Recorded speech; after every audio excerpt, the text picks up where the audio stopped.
اعوذ باللہ من الشیطان الرجیم، بسم اللہ الرحمن الرحیم، الحمد للہ رب العالمین والصلاة والسلام علی رسولہ الکریم نبینا محمد۔ رب اشرح لی صدری ویسر لی امری واحلل عقدۃ من لسانی یفقہوا قولی، رب زدنی علما۔ السلام علیکم ورحمۃ اللہ وبرکاتہ۔ آئیے قرآن سمجھیے آسان طریقے سے کہ سبق نمبر 9 میں آپ کو خوش آمدید کہتا ہوں۔ حصہ اول ہے یہ جس میں ہم نماز کے ذریعے سے قرآن سیکھنے کی کوشش کرتے ہیں۔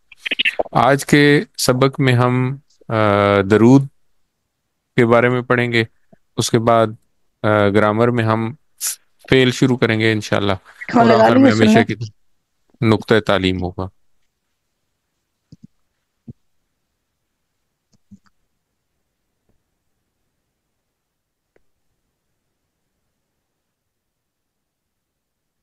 اچھا، سبق نمبر 9 کے اختتام تک ہم 102 الفاظ سیکھ چکے ہوں گے جو کہ قرآن کریم میں تقریباً 28,000 بار آئے ہیں۔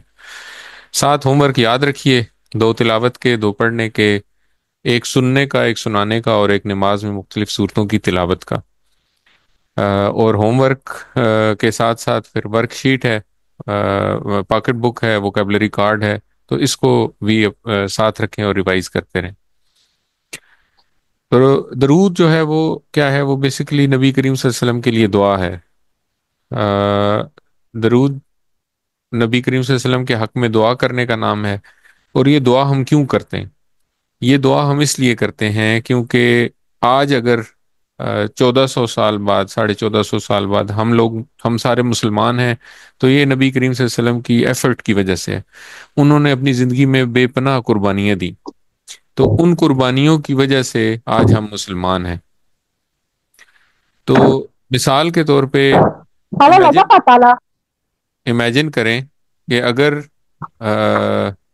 نبی کریم صلی اللہ علیہ وسلم نے، ہو سکتا ہے کہ دن بھر کی تھکاوٹ کے بعد انہوں نے تھوڑی دیر ریسٹ کرنے کے لیے لیٹے ہوں، اور اس وقت کوئی قبیلہ آ گیا مدینہ میں، ان سے کوئی قبیلہ ملنے آ گیا، اور نبی کریم صلی اللہ علیہ وسلم نے اپنی تھکاوٹ، اپنی تھکن کو سیٹ اسائیڈ کر کے، ایک سائیڈ پہ رکھ کے، تو اس قبیلے کو اسلام کی دعوت دی، اور ہو سکتا ہے وہ قبیلہ اس دعوت کی وجہ سے مسلمان ہو گیا ہو، اور اس قبیلے نے بعد میں جا کے کہیں اسلام پھیلایا، یا ان کے بچوں میں سے کسی نے جا کے کہیں تبلیغ کی، کہیں اسلام پھیلایا، اور ایونچولی اس طرح کرتے کرتے یہ اسلام ہم تک پہنچا، اور الحمدللہ آج ہم مسلمان ہیں۔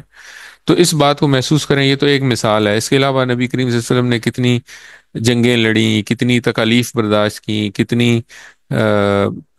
کتنے دکھ سہے، اپنا علاقہ چھوڑا۔ یہ سارے جو تکالیف نبی کریم صلی اللہ علیہ وسلم نے برداشت کی، وہ اس لیے کی کہ اسلام ہم تک پہنچ سکے۔ تو آپ کی ہر قربانی کا ہمارے اوپر احسان ہے، اور ہم اس کے بدلے میں کیا کر سکتے ہیں؟ ہم کچھ بھی نہیں کر سکتے۔ ہم نہ ان کو تو کوئی تحفہ بھیج سکتے ہیں، نہ ان کو کھانے پہ بلا سکتے ہیں، نہ ان کے، ہم صرف ان کے لیے دعا کر سکتے ہیں۔ اور نبی کریم صلی اللہ علیہ وسلم نے جو بھی ایفرٹ کی، جو بھی محنت کی، اس کا اجر ان کو ملنا ہی ملنا ہے۔ ہم دعا کریں یا نہ کریں، ہمارے دعا کرنے یا نہ کرنے سے ایسا نہیں ہے کہ ان کے اجر میں کوئی فرق پڑ جائے گا۔ ہم دعا نہیں کریں گے تو اجر تھوڑا کم ہو جائے گا، یا ہم دعا کریں گے تو اجر بڑھ جائے گا۔ لیکن نبی کریم صلی اللہ علیہ وسلم کے لیے دعا کرنا بھی اصل میں ہمارے لیے ایک بڑی بات ہے۔ تو ہمیں اللہ تعالیٰ نے یہ اعزاز دیا ہے کہ ہم اپنے نبی کے لیے دعا کرتے ہیں، اور دعا کرنے پر الٹا ثواب ہمیں ہی ملتا ہے۔ نبی کریم صلی اللہ علیہ وسلم کا ارشاد ہے کہ جو مجھ پہ ایک دفعہ درود بھیجتا ہے، اللہ تعالیٰ اس کو 10 نیکیاں عطا فرماتا ہے۔ تو اس طرح 10 دفعہ رحمت بھیجتا ہے۔ تو اس طرح جب ہم نبی کریم صلی اللہ علیہ وسلم کے لیے دعا کرتے ہیں، تو اس کا ثواب، اس کا الٹا فرق پڑتا ہے، اور الٹا ہمیں اس کا فائدہ ہوتا ہے۔ تو اس لیے یہ دعا کرنا ضروری ہے۔ تو دعا کے الفاظ ہم ظاہر ہے سارے نماز جب پڑھتے ہیں تو دعا یہ پڑھتے ہیں، درود پڑھتے ہیں۔ اس میں اس کے الفاظ کچھ ایسے ہیں: اللہم صلی علی محمد وعلی آل محمد کما صلیت علی ابراہیم وعلی آل ابراہیم انک حمید مجید۔ تو اس کا پہلا حصہ ہے یہ، پہلے حصے کے پہلے ٹکڑے کو لیتے ہیں: اللہم صلی علی محمد وعلی آل محمد، اے اللہ رحمت بھیج محمد صلی اللہ علیہ وآلہ وسلم پر، اور آل پر محمد صلی اللہ علیہ وآلہ وسلم کی۔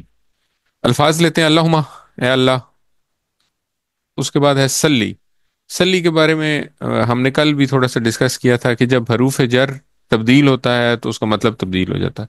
تو یہ سلی جو ہے نا، یہ دو مطلب آئے ہیں اس کے قرآن کریم میں، دو طرح سے آیا ہے. ایک آیا ہے سلی نماز کے لیے، ٹھیک ہے، اور دوسرا آیا ہے سلی رحمت کے لیے یا درود کے لیے. تو اگر سلی کے بعد لی ہوگا تو اس کا مطلب ہے سلی لی ربک کا. یہ سورہ کوثر میں آیا سلی لی ربک کا، فسلی لی ربک کا ونہر. تو وہاں پہ اس کا مطلب ہے نماز، نماز پڑھ اپنے رب کی. اور جب آئے گا سلی علی محمد، سلی علی جب آئے گا تو اس کا مطلب ہے رحمت بھیج محمد صلی اللہ علیہ وسلم پر. تو اس کے بارے میں ہم نے پڑھا تھا. سلی لی کا مطلب ہے بس اپنے رب کے لیے نماز پڑھ، اور سلی علی کا مطلب ہے محمد صلی اللہ علیہ وسلم پر رحمت بھیج. اللہ ہم پڑھ چکے ہیں، اللہ کے لیے ہم نے مثال پڑھی تھی السلام علیکم.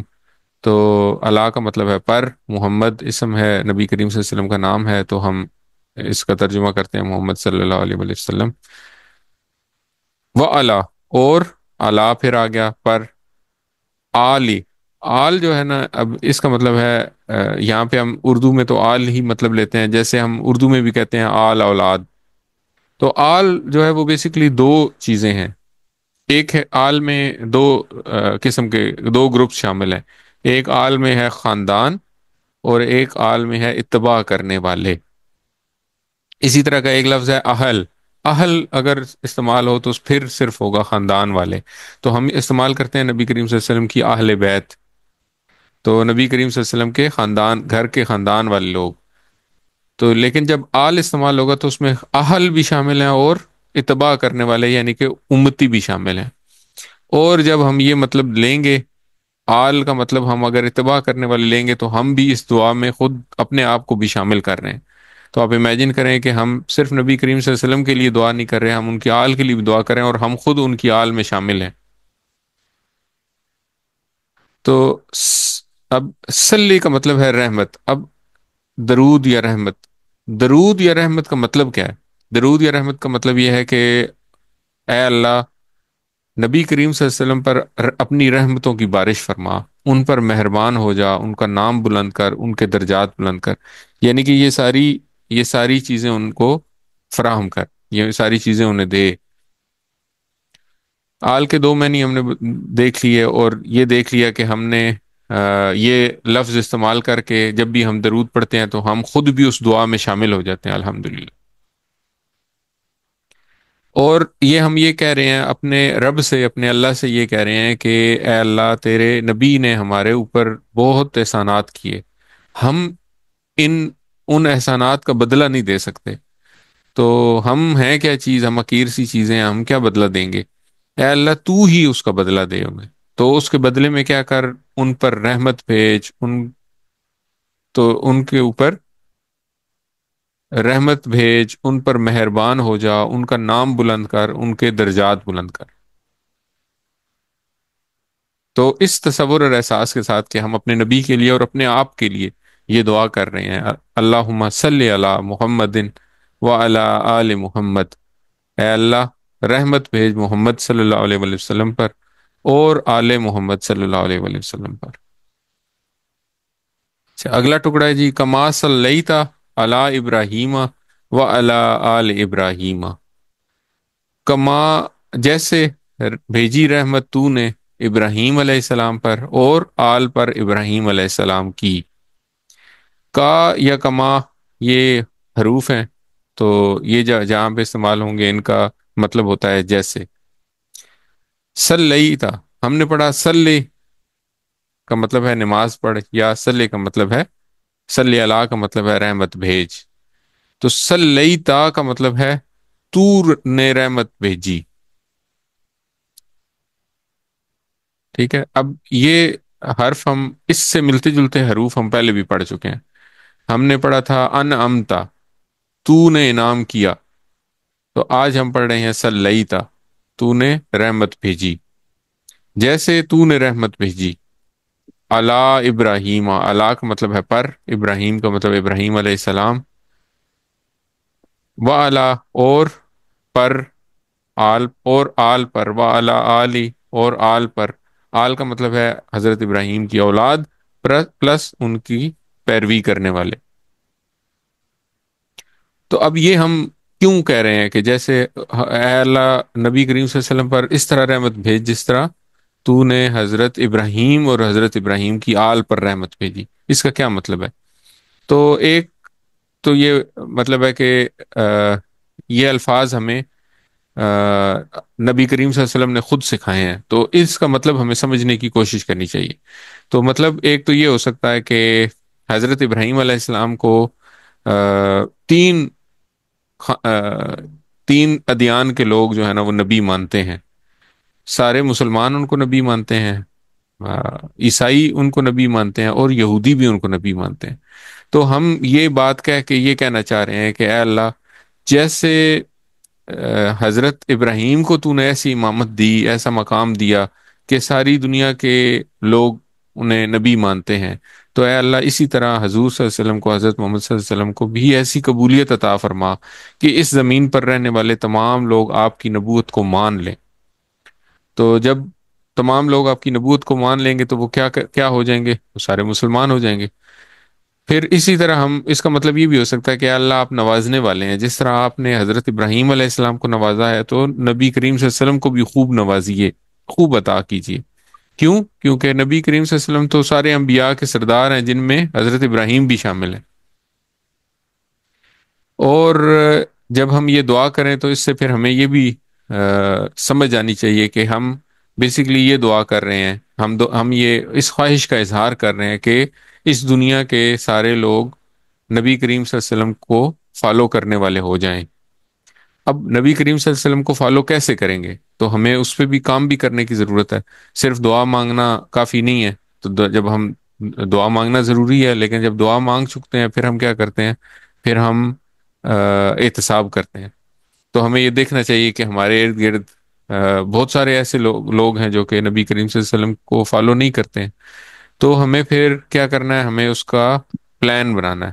کس چیز کا پلان بنانا ہے؟ کہ آپ کا پیغام کس طرح پھیلایا جائے، کس طرح لوگوں تک پہنچایا جائے کہ سارے لوگ آپ صلی اللہ علیہ وسلم کو ماننے والے ہو جائیں۔ اور یہ کرنے کے لیے ہمیں کیا کرنا ہوگا؟ ہمیں سب سے پہلے نبی کریم صلی اللہ علیہ وسلم کی جو تعلیمات ہیں ان کے اوپر خود عمل کرنا ہوگا۔ جب ہم خود عمل کر کے دوسروں کو دکھائیں گے تو پھر اس کے بعد وہ جو ہماری جو بات میں وہ اثر پیدا ہو جائے گا کہ وہ بھی ہمارے نبی کو فالو کرنے والے ہو جائیں گے، اور یہ جو دعا ہم مانگ رہے ہیں یہ پایہ تکمیل تک پہنچے گی، قبول ہو جائے گی انشاءاللہ۔ تو تصور اور احساس کے ساتھ پڑھیں، کما صلیت علی ابراہیم وعلی آل ابراہیم، جیسی بھیجی رحمت تو نے ابراہیم پر اور آل ابراہیم پر۔ انک حمید مجید، بے شک تو تعریف کے قابل اور بزرگی والا ہے۔ ان کا دو ٹکڑے ہیں، ان ہم نے پڑھا تھا ان للہ و انا الیہ راجعون، بے شک۔ تو ان کا مطلب ہوا بے شک، اور کا تو، یہ بھی ہم نے پڑھا ہوا، تو ان کا بے شک تو۔ اچھا، اس کے بعد حمد ہم نے ایک لفظ پڑھا تھا شروع میں، الحمدللہ، اس میں ہم نے پڑھا تھا حمد تعریف یا شکر۔ تو حمید تعریف کے قابل، اسی سے نکلا ہے حمید، جس کا مطلب ہے تعریف کے قابل۔ اسی طرح اگلا لفظ ہے مجید، مجید میں سے مجید سے ملتا جلتا لفظ ہے جد یا جد امجد، ہم لوگ اردو میں استعمال کرتے ہیں اب، والد ماجد یا جد امجد، تو بزرگ جو لوگ ہوتے ہیں ان کے لیے یہ لفظ استعمال ہوتا ہے۔ تو مجید کا مطلب ہے بزرگی والا۔ بزرگی کا کیا مطلب ہے؟ جس کی جلال، عظمت اور بڑائی کمال کے درجے پر ہو، یعنی کہ وہ پرفیکشن پہ ہو، اس سے زیادہ نہ کوئی جلال والا ہے، نہ کوئی عظمت والا ہے، اور نہ کوئی بڑائی والا ہے، اور نہ اس کی جلال، عظمت اور بڑائی کو کوئی زوال ہے۔ تو ایسی ہستی کو کہتے ہیں مجید۔ تو اب ہم اس ٹکڑے کے بارے میں اگر ہم اسباق دیکھیں تو آپ امیجن کریں کہ اگر آپ کو بھوک لگی ہے، اور آپ کو بہت شدید بھوک لگی ہے، آپ کے پاس کھانے کے لیے کچھ نہیں ہے، تو اور آپ کے کسی دوست کو اس بات کا پتہ چلے کہ آپ کو بھوک لگی ہے اور وہ ایک ٹرک بھر کے آپ کے لیے 5 اسٹار ہوٹل سے کھانا بھیج دے، تو کیا کیسی تعریف نکلے گی اس کے لیے؟ تو یہ تو چھوٹی سی ایک مثال ہے۔ تو آپ دیکھیں کہ ہم جہالت کی تاریکیوں میں بھٹک رہی تھی انسانیت، اور اس کو کیا ضرورت تھی؟ اس کو رہنمائی کی ضرورت تھی۔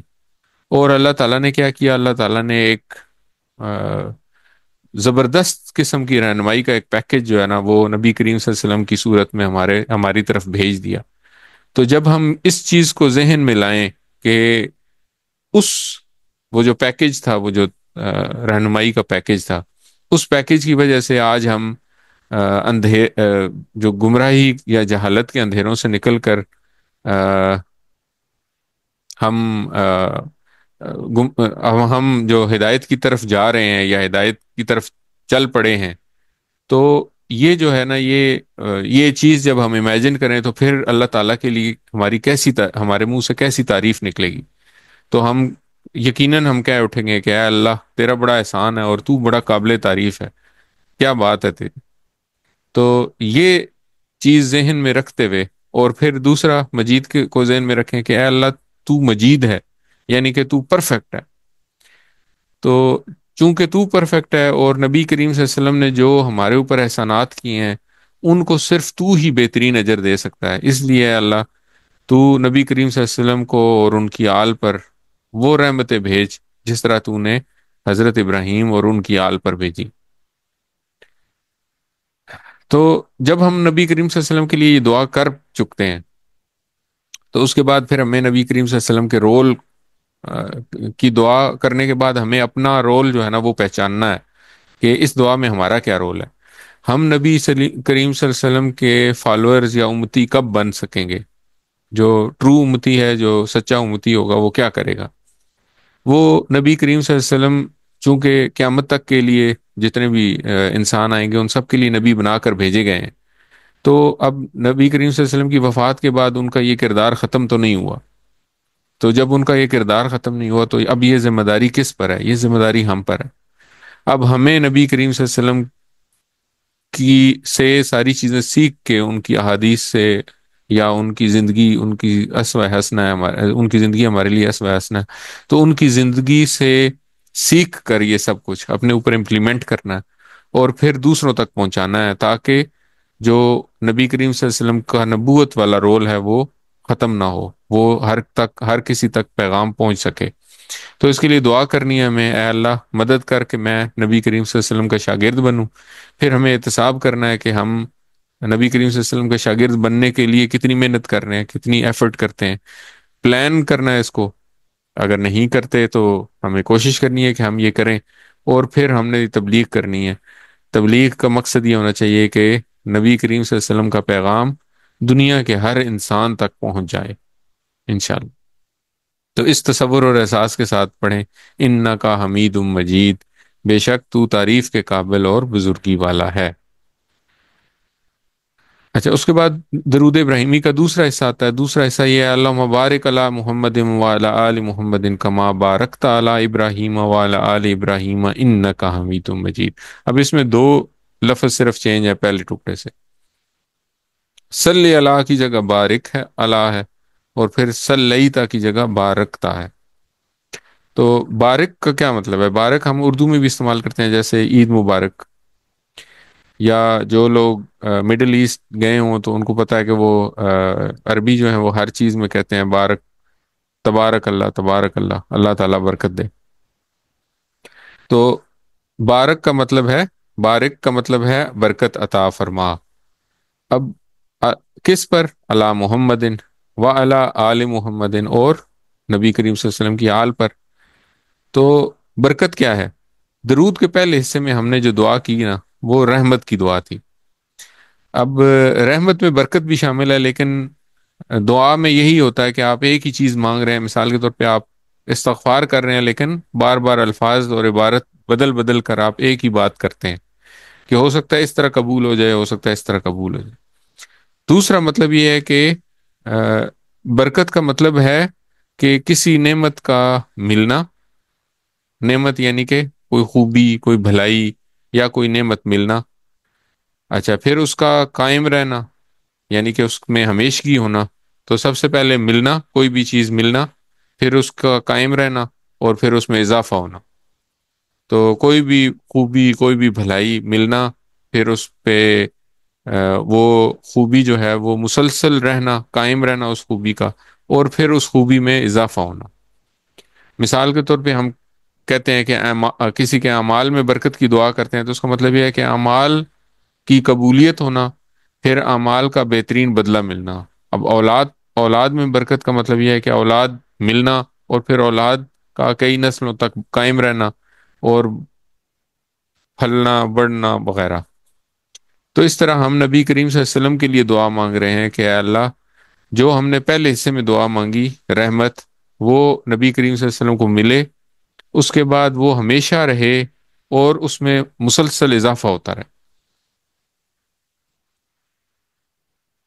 کما بارکتا، جیسے برکت دی تو نے، علی ابراہیم، حضرت ابراہیم علیہ السلام پر، وعلی آل ابراہیم، اور حضرت ابراہیم علیہ السلام کی آل پر. اچھا، اب بارکتا بھی اسی طرح کا لفظ ہے، جس طرح ہم نے پڑھا تھا صلیتا، یا اس سے پہلے پڑھا تھا ہم نے انعمتا. انعمتا کا مطلب ہم نے پڑھا تھا تو نے انعام کیا. صلیتا کا مطلب پڑھا تھا تو نے رحمت بھیجی. اور بارکتا کا مطلب ہے تو نے برکت عطا کی. تو یہ آج ہم فعل پڑھیں گے تو اس میں ہمیں تھوڑا سا کلیئر ہو جائے گا کہ یہ اس کا مطلب تو نے یہ کیا کیوں ہے.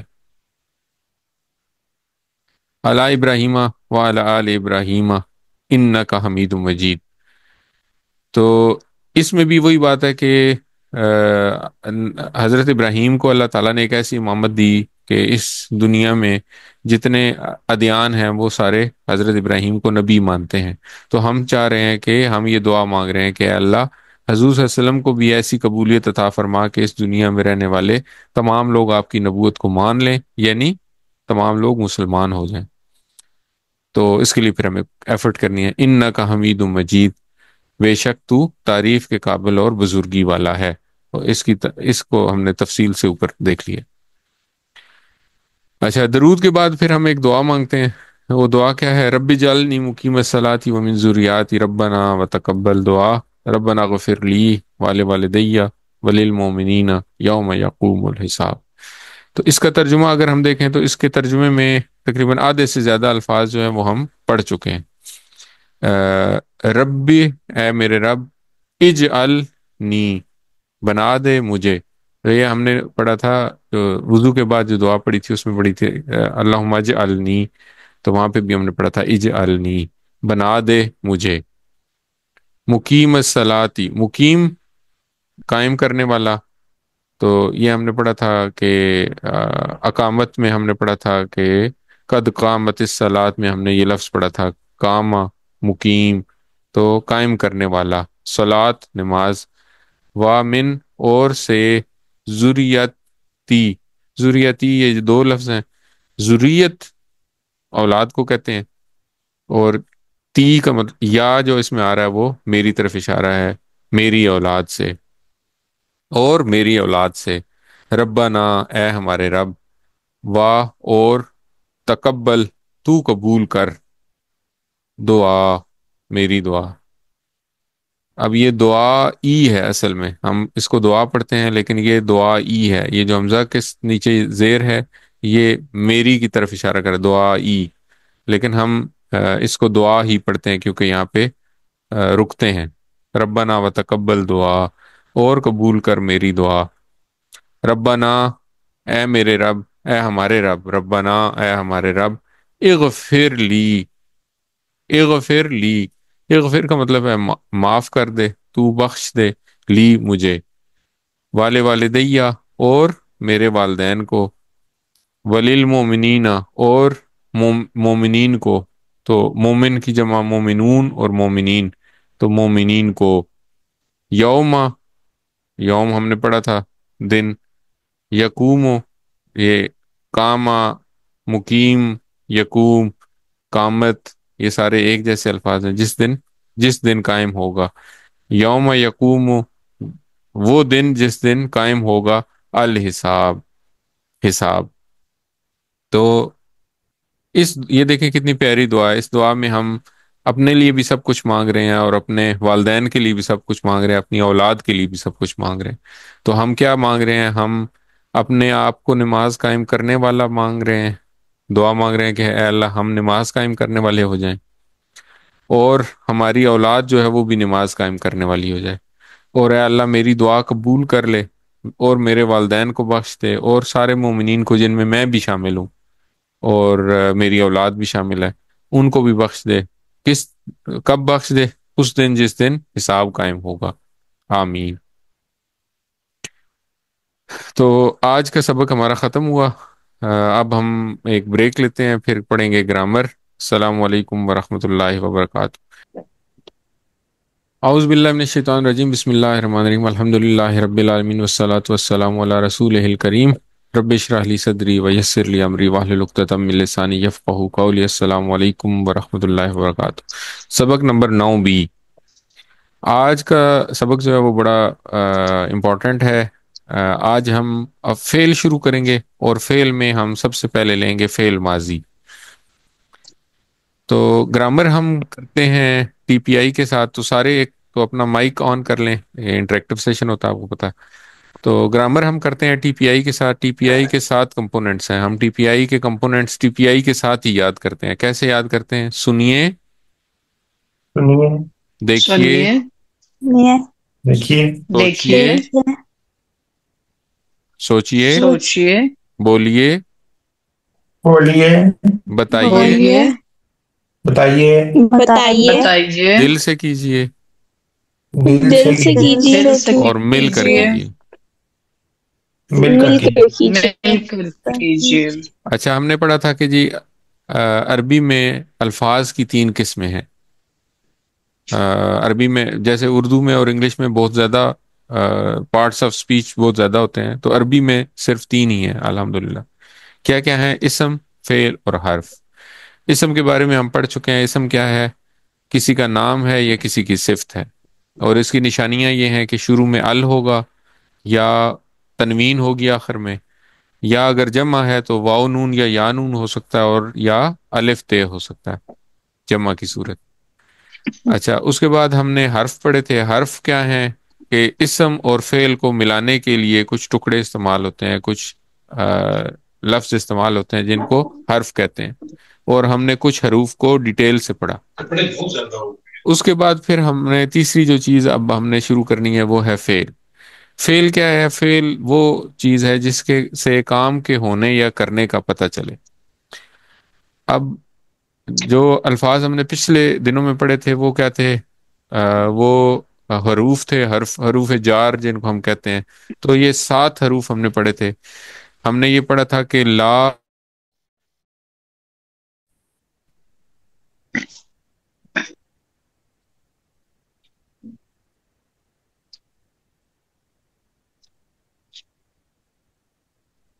اچھا جی, میں کہہ رہا تھا کہ جب ہم نے پڑھا تھا کہ لا جب ان ٹکڑوں کے ساتھ ملتا ہے, 7 ٹکڑے ہم نے پڑھے تھے. ہاں, جب لا ان 7 ٹکڑوں کے ساتھ ملتا ہے تو یہ بنتا ہے لہو, لہم, لکا, لی, لکم, لنا, لہا. پھر جب من ملتا ہے تو یہ بنتا ہے من ہو, من ہم, من کا, منی, من کم, مننا اور منہا. جب ان ملتا ہے تو یہ بنتا ہے ان ہو, ان ہم, ان کا, انی, ان کم, انا اور انہا. اور یہ 21 الفاظ جو ہیں یہ قرآن کریم میں تقریباً 5000 سے زائد دفعہ ہیں. پھر ہم نے پڑھا بی جب ملتا ہے تو یہ بنتا ہے بی ہی, بہم, بکا, بی, بکم, بنا, بیہا. پھر جب فی ملتا ہے تو یہ بنتا ہے فی ہی, فی ہم, فی کا, فی یا, فی کم, فی نا, فی ہا.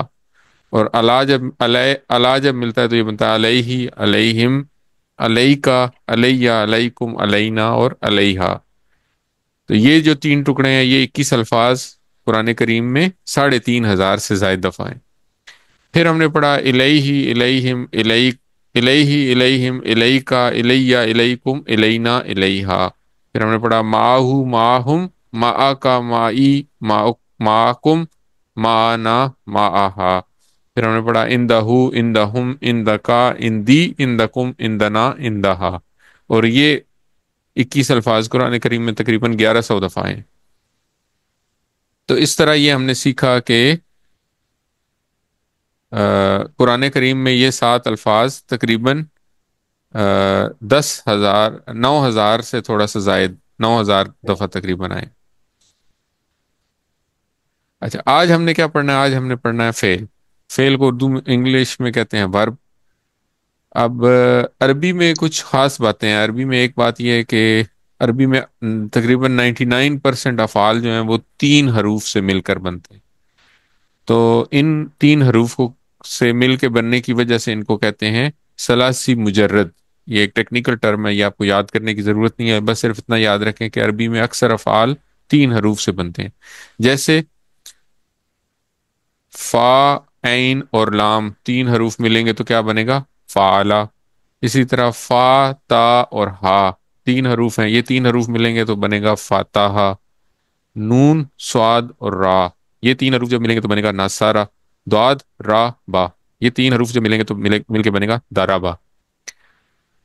اچھا، جب ہم 3 حروف کی بات کرتے ہیں تو اب ہم نے یہ سمجھنا ہے کہ ہم فعلا کو as an example, as a standard لیں گے.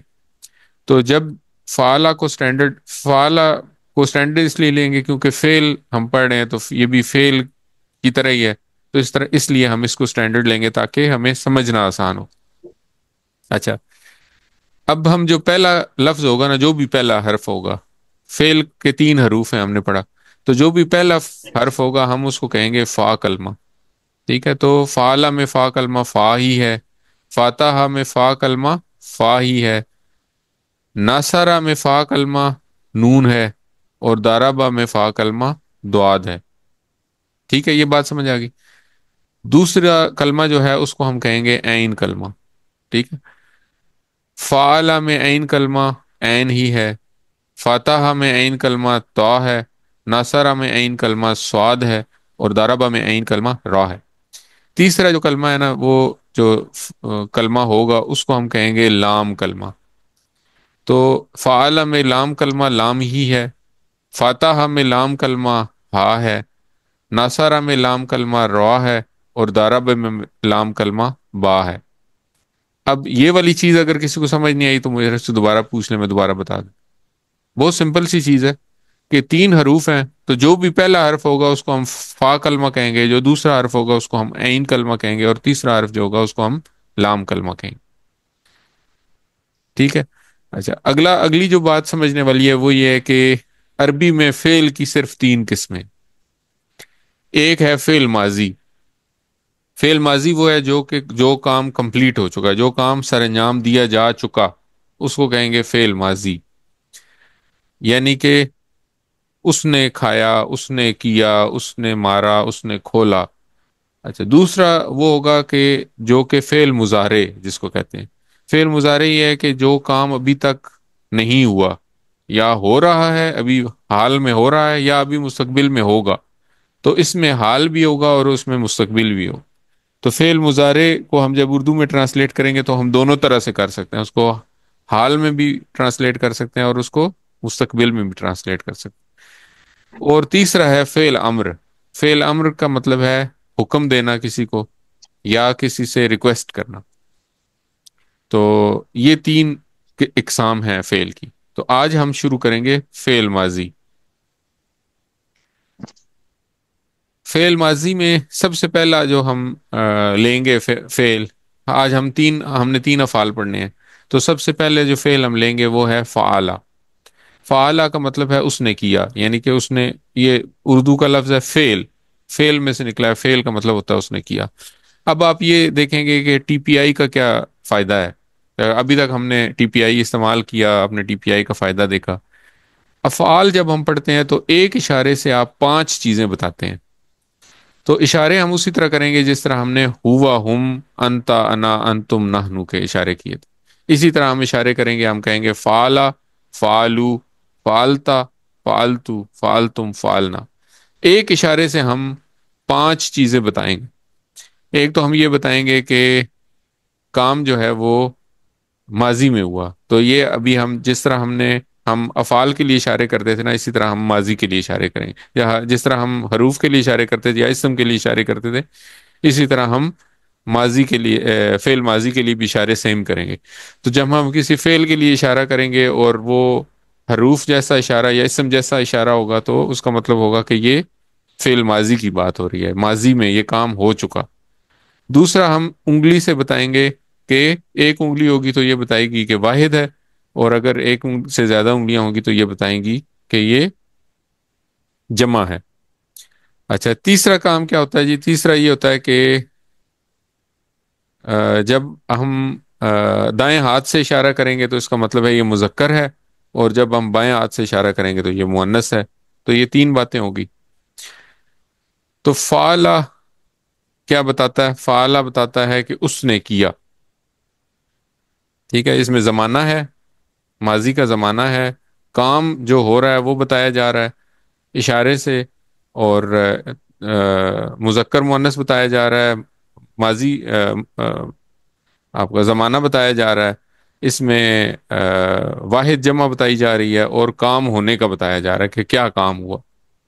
تو فعلا کا مطلب ہوگا اس نے کیا، ٹھیک ہے۔ فعلا کے بعد ہوگا فعلو، فعلو کا مطلب ہے ان سب نے کیا۔ اشارہ کیا ہوگا؟ دائیں ہاتھ کی طرف، دائیں ہاتھ سے چار انگلیوں کی طرف اشارہ۔ پھر ہم کہیں گے فعلتا، آپ نے کیا، تو سینے کے لیول پہ سامنے کی طرف اشارہ۔ پھر فعلتو، میں نے کیا۔ پھر فعلتم، آپ سب نے کیا، چار انگلیوں سے سامنے کی طرف اشارہ۔ اور پھر فعلنا، ہم سب نے کیا، اپنی طرف چار انگلیوں سے اشارہ کریں گے تو کہیں گے فعلنا، ہم سب نے کیا۔ تو اب ہم تھوڑا سا ان کو ریوائز کرتے ہیں۔ یہ پیٹرن ہمیں یاد کرنا پڑے گا۔ یہ پیٹرن اتنا امپورٹنٹ ہے کہ یہ قرآن کریم میں تقریباً 9000 افعال جو ہیں وہ ان نمونوں پہ آئے ہیں۔ ہم نے یہ بات کی تھی کہ قرآن کریم کی ہر سطر میں تین افعال ہیں، تو ان تین میں سے ایک فعل جو ہے نا وہ اس پیٹرن پہ آیا ہے، فعلا، فعلو، فعلتا، فعلتو، فعلتم، فعلنا۔ تو اس لیے اس پیٹرن کو یاد کرنا بہت ضروری ہے۔ تو یہ پیٹرن اسی لیے ہم دوسرے سبق میں پڑھتے ہیں تاکہ آگے 5 دن ہو ہمارے پاس اس پیٹرن کو یاد کرنے کے لیے۔ تو آپ سب میرے ساتھ پڑھیں، ساتھ ساتھ اشارہ کریں۔ فعلا، اس نے کیا۔ فعلا اس نے کیا۔ فعلا اس نے کیا۔ فعلو، ان سب نے کیا۔ فعلو ان سب نے فعلو کیا۔ ان سب نے کیا۔ فعلتا، آپ نے کیا۔ فعلتا آپ نے کیا۔ فعلتا آپ نے کیا۔ فعلتو، میں نے کیا۔ فعلتو میں نے کیا۔ فعلتو میں فعلتم، نے کیا۔ آپ سب نے کیا۔ فعلتم آپ فعلتم سب نے کیا۔ آپ سب نے کیا۔ فعلنا، ہم سب نے کیا۔ فعلنا فعلنا ہم سب نے کیا۔ ابھی مشکل لگ رہا ہے تو ایک دفعہ دوبارہ پڑھتے ہیں۔ فعلا، اس نے کیا۔ فعلا فعلا اس نے کیا۔ فعلو، ان سب نے کیا۔ فعلو فعلو ان سب ان نے سب کیا۔ نے کیا۔ فعلتا، آپ نے کیا۔ فعلتا آپ نے کیا۔ فعلتا آپ نے فعلتو، کیا۔ میں نے کیا۔ فعلتو فعلتو میں نے کیا۔ فعلتم، آپ سب نے کیا۔ فعلتم فعلتم آپ سب نے کیا۔ فعلنا، ہم سب نے کیا۔ فعلنا فعلنا ہم سب نے کیا۔ اچھا، اب ہم عربی نہیں پڑھیں گے، اشارہ کریں گے، اور اردو پڑھیں گے، اور مطلب جو ہے عربی پڑھیں گے، اشارہ کریں گے، اور اردو کا جو مطلب ہے وہ صرف ذہن میں رکھیں گے۔ فعلا، فعلو، فعلا فعلو، فعلتا، فعلتو، فعلتا فعلتو، فعلتم، فعلنا۔ فعلتم فعلتم فعلنا، فعلا، فعلو، فعلا فعلا فعلو، فعلتا، فعلتو، فعلتا فعلتو، فعلتم، فعلنا۔ فعلتم فعلنا، فعلا، فعلو، فعلا فعلو فعلا فعلو، فعلتا، فعلتو، فعلتا فعلتو فعلتا فعلتم، فعلتو، فعلنا۔ فعلتم فعلنا فعلتم فعلنا. اچھا، اب اگر آپ یہاں پہ دیکھیں، یہ جو فعلتا ہے، میں نے بھی آپ کو کہا تھا کہ ہم نے ایک لفظ پڑھا تھا ان امتا، یا آج ہم نے پڑھا سلیتا یا بارکتا. تو وہ بیسیکلی اس ٹیبل میں وہ اس جگہ پہ لائے کرتا ہے، یہاں پہ یہ جو تیسرا لفظ ہے اس پہ. تو ان امتا کا مطلب ہے تو نے انعام کیا، تو نے ٹھیک نام ہے. کیا. اسی طرح سلیتا کا مطلب ہے تو نے رحمت بھیجی، اور بارکتا کا مطلب ہے تو نے برکت عطا کی. تو یہ جو فعلتا ہے، یہ میں نے آج ہی آپ سے یہ کہا تھا کہ یہ آج ہم افعال میں پڑھیں گے انشاءاللہ. تو یہ افعال کے ٹیبل میں وہ یہاں پہ لائے کرتے ہیں، اس لیے تا جب بھی آئے گا کسی بھی لفظ کے آخر میں، کسی بھی فعل کے آخر میں تا آئے گا، تو اس کا مطلب ہوگا کہ یہ ماضی کا صیغہ ہے اور آپ نے کیا. تو جیسے آپ نے، تو نے انعام کیا، تو نے رحمت بھیجی، تو نے برکت عطا کی. تو اس طرح یہ یاد کرنا ہے. فعلا، فعلو، فعلا فعلو، فعلتا، فعلتو، فعلتا فعلتو، فعلتا فعلتم، فعلتو، فعلنا. فعلتم فعلنا. فعلتم. تو آپ نے بس یہ یاد رکھنا ہے، فعلا، فعلو، فعلتا، فعلتو، فعلتم، فعلنا. اور یہ انشاءاللہ ہم اتنی دفعہ کریں گے کہ آپ کو یاد ہو جائیں گے، پریشان ہونے کی ضرورت نہیں ہے. ٹھیک ہے، قرآن کریم میں بھی آئیں گے بار بار، آپ قرآن کریم پڑھیں گے. تو اسی لیے کہتے ہیں تجوید میں بڑا امپورٹنٹ ہے یہ والا، کہ آپ زیر زبر کی غلطی نہ ہونے دیں. اب آپ سمجھ سکتے ہیں کہ اگر ان امتا کی بجائے ان امتو کہے کوئی بندہ، تو اس کا کیا مطلب ہوگا. میں نے انعام کیا. ہاں، تو یہ دیکھیں نا کتنا مطلب چینج ہو جائے گا، بالکل 180 ڈگری پہ مطلب ہی چینج ہو گیا لفظ کا. تو یہ اس لیے یہ بڑی امپورٹنٹ ہے، اور یہ انشاءاللہ یاد رہیں گے، اس میں پریشان ہونے کی بات نہیں ہے، یہ سارے یاد کر لیتے ہیں کیونکہ یہ اتنی دفعہ ریوائز ہوگا. ہم نے اس پیٹرن پہ تقریباً 3 3 6 4 10 اور 11 افعال پڑھنے. تو جب ہم 11 دفعہ یہ ٹیبل پڑھیں گے مختلف شکلوں میں، تو انشاءاللہ یہ سارے الفاظ یاد ہو جائیں گے. اچھا، اب اس میں جو امپورٹنٹ بات ہے نا، وہ یہ ہے کہ یہ جو بلو بنا ہوا ہے ایروپلین اور اس کے ساتھ کے لکھے ہوئے ہیں، تو اب آپ یہ بھی آپ کو یاد رکھانے کے لیے ہیں کہ جو بھی لفظ ہوتا ہے، جو بھی فعل ہے، اس کے اگر آخر میں تبدیلیاں آ رہی ہیں نا، تو اس کا مطلب ہے یہ ماضی ہے. جیسے مثال کے طور پہ جب آپ اسٹیشن پہ پہنچیں، یا جب آپ ایئرپورٹ پہ پہنچیں اور جہاز اڑ رہا ہو، جہاز چلا جائے، تو آپ کو جہاز کا پیچھے والا حصہ نظر آئے گا. تو اسی طرح جب فعل کے آخر میں تبدیلیاں ہو رہی ہوں، تو آپ نے یاد رکھنا ہے کہ یہ ماضی کی بات ہو رہی ہے. تو اس کا مطلب ہے کہ کچھ اور قسم کے فعل آئیں گے جن کے شروع میں تبدیلیاں ہوں گی. ٹھیک ہے، وہ پھر ہم آگے پڑھیں گے انشاءاللہ. ابھی فی الحال بس اتنا امر یاد رکھیں کہ جب کسی فعل کے جو جو اس کے 3 حروف ہیں، ان کے آخر میں جب تبدیلی ہو رہی ہے نا، تو یہ ماضی کی بات ہو رہی ہے. ٹھیک ہو گیا. اب جو بول چال ہے وہ تو ہم نے پڑھی ہوئی ہے، ہم جو سٹینڈرڈ رول ہم نے پڑھا ہے بس وہی یہاں پہ بھی لاگو ہوگا. وہ کیا ہے کہ ہم نے یہ پڑھا تھا کہ ہوا کا جواب ہوا سے ہی آئے گا، ہم کا جواب ہم سے ہی آئے گا. تو یہاں پہ کیا ہے، فعلا کا جواب فعلا سے ہی آئے گا، فعلو کا جواب فعلو سے ہی آئے گا. پھر ہم نے پڑھا تھا انتا کا جواب انا سے آئے گا، انتم کا جواب نحنو سے آتا ہے. تو یہاں پہ بھی اسی طرح ہی ہے، فعلتا کا جواب فعلتو سے آئے گا، فعلتم کا جواب فعلنا سے آئے گا. تو اگر میں سوال پوچھوں حل فعلا، کیا اس نے کیا، تو جواب کیا ہوگا.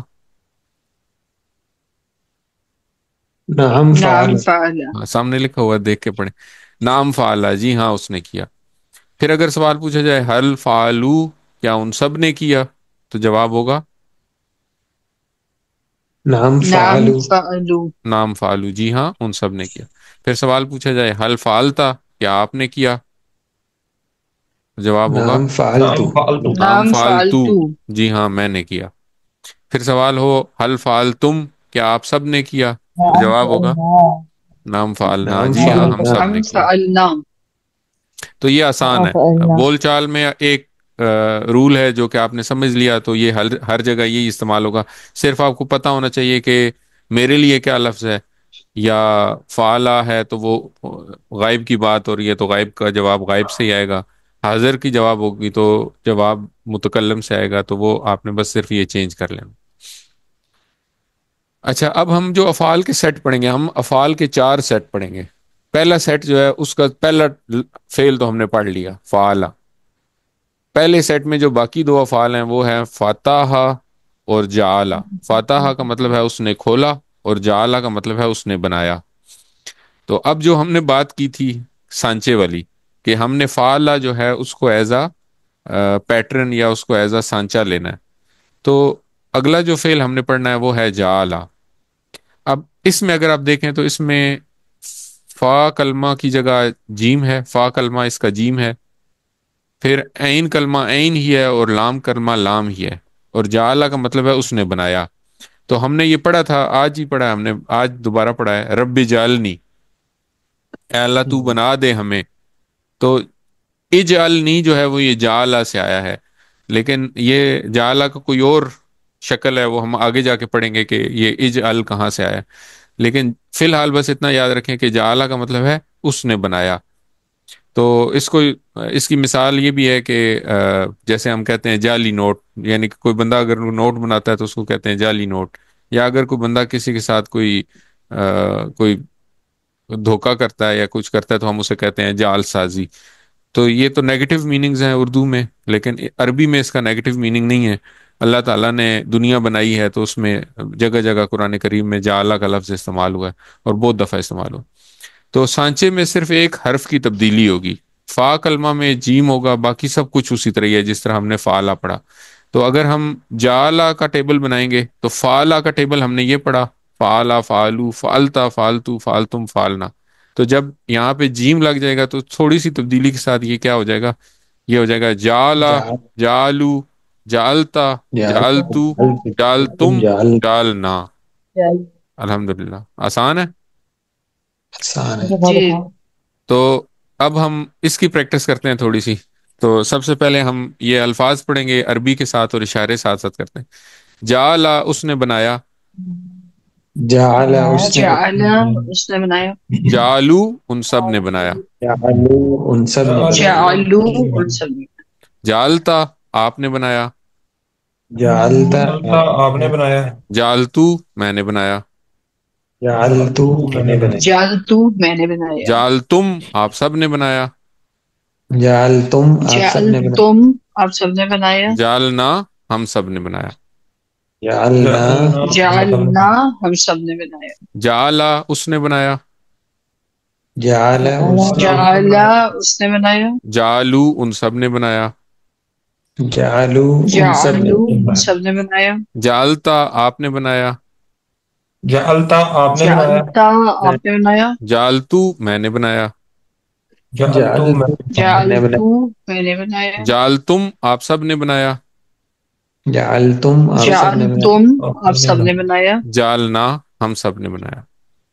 جعلنا جعلنا ہم سب نے بنایا، اب عربی اور اشارے، جعلا، جعلو، جعل جعلو جعلا جعلو، جعلتا، جعلتو، جعلتا جعلتا جعلتو، جعلتم، جعلنا، جعلتم جعلنا، جعلتم جعلا، جعلنا، جعلو، جعل جعلو جعلا جعلو، جعلتا، جعلتو، جعلت جعلتو جعلتا جعلتم، جعلتو، جعلنا، جعلتم جعلنا، جعلتم جعلنا، جعلا، جعلو، جعل جعلو جعلو، جعلتا، جعلتو، جعلت جعلتا جعلتو جعلتو، جعلتم، جعلنا۔ جعلتم جعلنا۔ الحمدللہ۔ اچھا، اب بول چال میں وہی فارمولہ ہے سیم، حل جعلا، کیا اس نے بنایا؟ نعم جعل نام جعلا، جی ہاں اس نے بنایا۔ حل جعلو، کیا ان سب نے بنایا؟ نعم نعم نام جعل جعلو، نعم جعلو، جی ہاں ان سب نے بنایا۔ حل جعلتا، کیا آپ نے بنایا؟ نعم جعلتو نام نعم جعلتو، جعلتو، جی ہاں میں نے بنایا۔ حل جعلتم، کیا آپ سب نے بنایا؟ نعم جعلنا نعم نام جعلنا، جعلنا، جی ہاں ہم سب نے بنایا۔ الحمدللہ۔ اچھا، اب اگلا جو ہے وہ ہے فاتحہ۔ فاتحہ کا مطلب ہے اس نے کھولا۔ تو سورہ فاتحہ جو ہے وہ قرآن کو کھولنے والی کتاب ہے، شروع مطلب اس سے ہوتا ہے، تو اس لیے اس کا نام ہے فاتحہ۔ تو فاتحہ کا مطلب ہے اس نے کھولا۔ تو یہ آپ کا ہوم ورک ہے، لیکن ہم اس کو ایک دفعہ ریوائز کرتے ہیں، بلکہ دو تین دفعہ ریوائز کرتے ہیں تاکہ یہ زبان پہ چڑھ جائے۔ فاتحہ، اس نے کھولا، فاتحو، ان فتح سب نے کھولا، فتحو ان سب نے کھولا، فتح تھا، آپ نے کھولا، فتحت آپ نے فتحت کھولا، آپ نے فتحت کھولا، آپ نے فتح کھولا، تو میں نے کھولا، فتحت میں نے کھولا، فتحت فتحت میں میں نے نے کھولا، کھولا، فتح تم آپ سب نے کھولا، تم آپ سب نے فتح کھولا، تم آپ سب نے فتحنا کھولا، ہم سب نے کھولا، فتحنا فتحنا ہم سب نے فتحنا ہم سب نے کھولا، فاتح اس نے کھولا، فتح فتح اس نے کھولا، فتح اس نے کھولا، فاتحو ان سب نے کھولا، فتح ان فتح فتح سب نے ان کھولا، سب نے کھولا، فتحتا آپ نے کھولا، فتحت فتح آپ نے فتحت کھولا، آپ نے فتحتو کھولا، میں نے کھولا، فتحت فتحت میں میں نے فتحت کھولا، میں نے کھولا، فتح تم آپ سب نے کھولا، فتحنا فتح فتحتم تم آپ ہم سب سب نے نے آپ سب کھولا، نے کھولا، فتحنا ہم سب نے کھولا، فتحنا فتحنا ہم سب نے کھولا، فاتحہ فاتحو، فتح فتحتا فتح فتح فتحتو، فتح فتحتا فتحت فتحتو، فتحت فتحت فتحتم فتحنا، فتحتم فتحنا فتحتم فتحنا، فتح فاتحو، فتح فتح فتح فتح فتح فتحتا فتحتو، فتحت فتحت فتحت فتحت فتحت فتحت فتحتم فتحنا، فتحتم فتحتم فتحنا فتحنا، فتحتم فتحنا. تھک گئے ہیں ابھی سارے. چلیں الحمدللہ. نقطہ تعلیم، آج کا نقطہ تعلیم ہے ہمارا دوسرا ہوم ورک، جو کہ ہے اپنے حافظے سے تلاوت. اس میں ہم ایک حدیث لیتے ہیں. حضرت عبداللہ بن بصر رضی اللہ تعالیٰ عنہ سے روایت ہے کہ ایک شخص نے عرض کیا، یا رسول اللہ، اسلام کے احکام تو بہت ہیں، مجھے آپ ایسی بات بتائیے جس کو میں مضبوطی سے پکڑ لوں. آپ صلی اللہ علیہ وسلم نے فرمایا، تیری زبان ہمیشہ اللہ کے ذکر سے تر رہے. تو اپنے حافظے سے تلاوت یعنی کہ زبان سے ذکر کرنا جو ہے نا، وہ کیوں ضروری ہے؟ اگر آپ قرآن مجید یا ذکر زبان سے کریں گے، یعنی کہ دھیمی آواز میں کریں کم سے کم، تو کیا ہوگا؟ آپ وسوسوں سے دور رہیں گے. ورنہ کیا ہوگا کہ آپ کو کچھ خیالات آنے شروع ہو جائیں گے. جیسے ہی آپ ذکر کرنا شروع کریں گے، دل میں اگر ذکر کرنا شروع کریں گے، اور آپ کو فوراً کچھ خیالات آنا شروع ہو جائیں گے اور آپ کو ذکر کرنا بھول جائے گا. مثال کے طور پہ اگر آپ موٹر وے پہ جا رہے ہیں اور دل میں اللہ کا ذکر کر رہے ہیں، تو ساتھ سے کوئی نئی گاڑی گزرتی ہے، نئے ماڈل کی گاڑی گزرتی ہے، تو آپ کا ذہن بھٹک جائے گا اور شیطان آپ کو ذکر سے دور کر دے گا.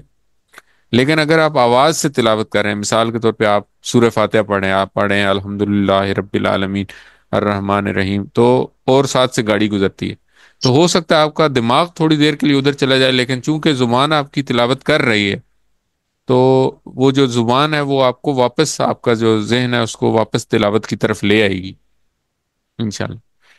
اچھا، دوسرا اس کا جو مقصد ہے وہ یہ ہے کہ ہمارا نہ دماغ کبھی رکتا ہے کام کرنے سے، اور نہ ہماری زبان تھکتی ہے. آپ نے یہ تو لوگوں کو کہتے ہوئے سنا ہوگا کہ میں نے آج بہت کام کیا ہے، میرے ٹانگ میں درد ہو رہا ہے، میرے بازو میں درد ہو رہا ہے، میرے ہاتھوں میں درد ہو رہا ہے.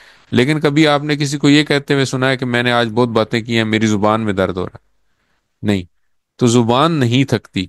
تو اس لیے دوسرا ہوم ورک ہمارا کیا ہے؟ حافظے سے کم از کم، یعنی کہ دماغ استعمال کریں اپنا، اور اپنے جو آپ نے قرآن کریم کی آیات یاد کی ہوئی ہیں ان سے کم از کم 5 منٹ کی تلاوت کریں.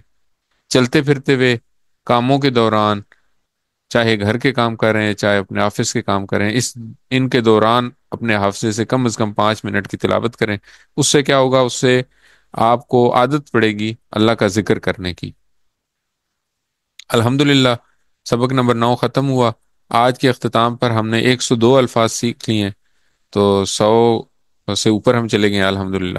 اور یہ 100 الفاظ، 102 الفاظ قرآن کریم میں تقریباً 28,000 بار آئے ہیں الحمدللہ. اور قرآن میں تقریباً 4,500 الفاظ ہیں جو کہ 78,000 بار آئے ہیں. 7 ہوم ورک یاد رکھیے. 2 تلاوت کے، جن میں سے ایک آپ نے قرآن کریم کو دیکھ کر 5 منٹ پڑھنا ہے، جس کے بارے میں کل ہم نے بات کی تھی، قرآن کے ساتھی بننے والی بات. اور 5 منٹ اپنے حافظے سے، تاکہ آپ کی زبان جو ہے وہ اللہ کے ذکر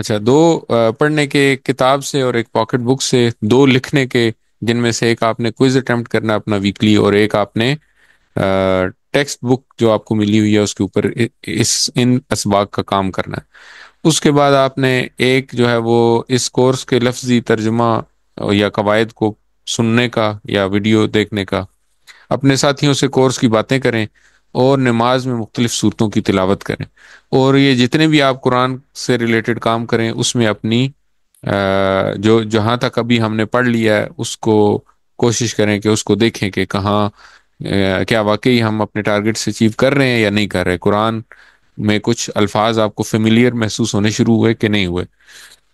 یاد رکھیے کہ آپ کو اللہ تعالیٰ نے قرآن سیکھنے کے لیے منتخب کیا ہے، اس انتخاب کو نظر انداز مت کریں، اپنے لیے دعا کریں، رب زدنی علما، اے اللہ میرے علم میں اضافہ فرما، اور اپنے ساتھیوں کے لیے دعا کریں، اے اللہ قرآن کی کلاس میں قرآن سیکھنے میں ہماری مدد فرما۔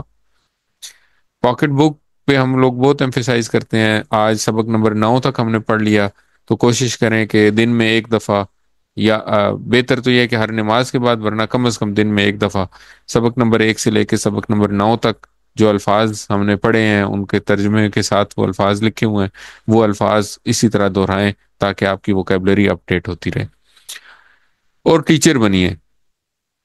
آپ نے آج جو سبق میں سیکھا وہ بہت آسان ہے، وہ کیا تھا؟ فعلا، فعلو، فالتا، فالتو، فالتم، فالنا، بس فعلا، فعلو، فالتا، فالتو، فالتم، فالنا، یا جعلا، جعلو، جعلا، جعلو، جعلتا، جعلتو، جعلتم، جعلنا، یا فتح، فتح، فتحتا، فتحتو، فتحتم، فتحنا۔ یہ تو بہت آسان ہے، تو آپ اس کو سکھانا بھی آسان ہے، آپ اپنے ساتھ، اپنے ارد گرد، اپنی فیملی ممبرس کو یہ چیزیں سکھائیں، جب آپ ان کو سکھائیں گے تو آپ کو بھی اچھا یاد ہوگا، اور پھر جب ٹیچر بننا چاہیں گے، قرآن کا ٹیچر بننا چاہیں گے، تو انشاءاللہ اس کی بھی ٹریننگ ملے گی انشاءاللہ۔ اللہ تعالیٰ سے دعا ہے کہ وہ ہمیں قرآن کو پڑھنے، سمجھنے، غور کرنے، یاد کرنے، عمل کرنے اور پھیلانے کی توفیق عطا فرمائے۔ سبحان اللہ و بحمدہ، سبحانک اللہم و بحمدک، نشہد ان لا الہ الا انت، نستغفرک و نتوب الیک۔ السلام علیکم ورحمۃ اللہ وبرکاتہ۔